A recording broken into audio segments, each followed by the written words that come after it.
بانيه مقلي بطريقة سهلة وفي نفس الوقت مقرمش. معانا هنا البانيه على حسب الحجم اللي احنا عايزينه.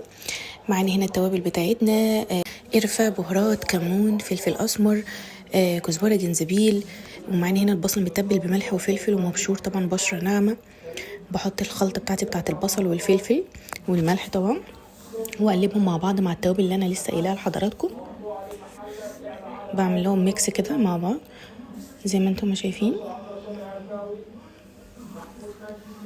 حابين تعملوا بانيه فراخ او بانيه ديك عادي مفيش مشكله. اللي بحطه دوت بقى معانا هنا صلصه معلبات ومعاهم صويا صوص، وبخلطهم كلهم مع بعض. على فكره يا جماعه التتبيله دي خطيره جدا.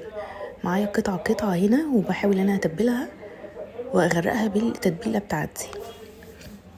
ده بانيه رومي زي ما قلت لكم، ممكن تقدروا تعملوه بانيه فراخ عادي زي ما انتوا حابين. الطريقه دي بتنفع لكل البانيه بتاعنا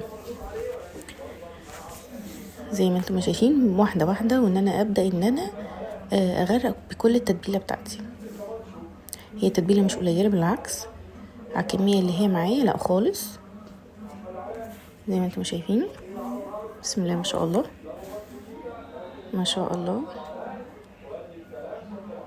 تقدري ان انت لو انت شغاله، لو انت عندك ضغوطات في اليوم بتاعك، تقدري ان انت مثلا في يوم اجازه تعملي كذا حاجه وتحطيها في الفريزر بتاعك. يعني ممكن التتبيله دي عادي ممكن تقعد معاكي في الفريزر عادي. في طرق تانية طبعا انا برضو هبقى منزلكم كل الطرق بتاعه تتبيله البانيه. هنا بعد ما قعدناها عندنا في التلاجة هنجيب البيضايه، هي بيضه واحده، وهنبدا ان احنا نقلبها مع البانيه. دي بقى بتبقى قبل الاكل مباشره، قبل القلي مباشره زي ما انتم شايفين. هنا بقى عندي البانيه ان انا هبدا ان انا انزلها في الزيت، طبعا زيت سخن.